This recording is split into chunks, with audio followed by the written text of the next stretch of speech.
Obviously, we know what happened. Eligibility didn't go your way. Some of the rules didn't go your way. But what made you decide about joining the PBA 3x3 tournament? I know that you're more of a 5-on-5 guy, but then the opportunity was there. What made you decide to take it?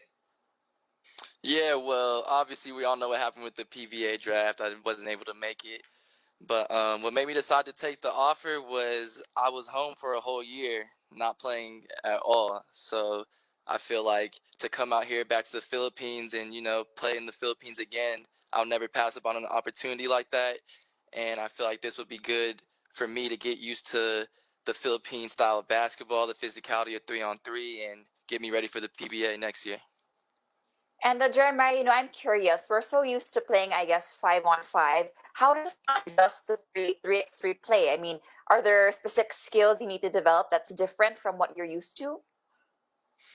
Well, I haven't actually played much of the 3x3 game. I practiced a little bit when I was home when I figured out that I was actually going to be out here playing 3x3. But I feel like a lot of the skills will be kind of similar to the 5x5 game. The floor is a lot more open from the 2 weeks I practiced. I seen the floor was more open, a lot more space, and there's a lot of little things that you got to change because you don't have as much defenders on your team. So on defense, you can't really help as much and give up the open twos. But other than that, I feel like it'll be pretty similar but different in many ways.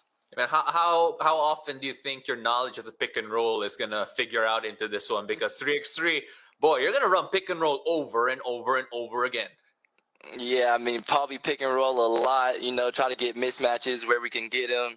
And I don't know who's on my team yet, but try to see what mismatch we can get off the pick and roll and see what we could do this year.